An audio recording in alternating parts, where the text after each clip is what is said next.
Black Production. Les tournantes, c'est dans les beaux quartiers qu'elles sont les plus violentes. Bon, en bas de l'avion, il y a François Hollande avec Valérie Trierweiler, le président israélien Shimon Peres et le premier ministre Benjamin Netanyahou. Et juste ici, il y a les ministres français, notamment Fleur Pellerin, Pierre Moscovici et Laurent Fabius. Laurent Fabius qui va pas rester longtemps parce qu'un otage a été libéré, donc il va reprendre l'avion direction le Nigeria. Voilà, on revient maintenant à l'autre information du jour, c'est l'évasion spectaculaire d'un otage français au Nigeria, un exploit incroyable de cet ingénieur français, Francis Collomb, qui aurait échappé à la vigilance de ses geôliers. Quand Francis Collomb sort de l'avion, son pas est hésitant, il paraît affaibli. Mais sur son visage, un large sourire, celui d'un homme qui retrouve enfin les siens après 11 mois de captivité. Laurent Fabius, c'est fou cette évasion. Oui, Lolo félicite Francis Collomb pour s'être échappé. C'est pas une histoire pour nous cacher que vous avez payé une rançon? Non, non, non, non, on n'a rien donné. Francis Collomb s'est échappé tout seul. Francis Collomb voulait un retour discret. Il ne fera aucune déclaration à la presse.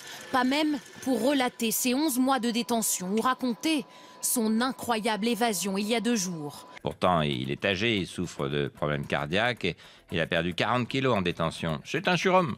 Francis a sauté par-dessus un mur de 3 mètres de haut, couru sur 40 km dans le désert et pour pas qu'on le retrouve, il a effacé les traces de ce déambulateur. À 63 ans, et après un triple pontage, un état de santé quand même pas optimum, il a eu ce cran de s'échapper. Il a pris la liberté seul. moto-taxi pour ensuite aller jusqu'au commissariat. Oui, il y en a beaucoup. Il y a un côté Midnight Express dans cette Exactement.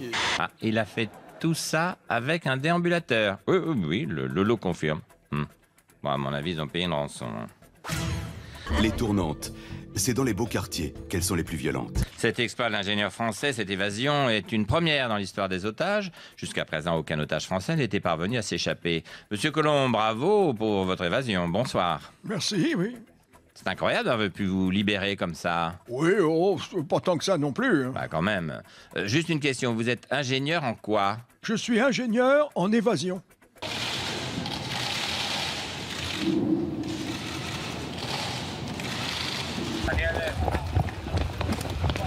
Bon bah on court comme tout le monde pour essayer d'avoir une image de François Hollande.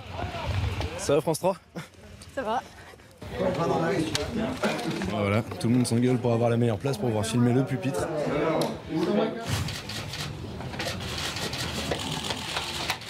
Ah bah du coup, ça explique pas mal de choses, oui. Mais... Nigeria, de nos jours. J'ai mal à mes jambes. Je peux aller marcher un peu dehors? Ouais, mais tu reviens. Ses ravisseurs pensaient qu'il était incapable de s'échapper, mais ils ne savaient pas qu'ils avaient affaire à super vieux. En cas de danger, sa canne devient une arme de guerre. Brigand! Laisse-moi passer, brigand! Et son dentier, un passeport pour la liberté. Ah, mais il m'a mordu ce con!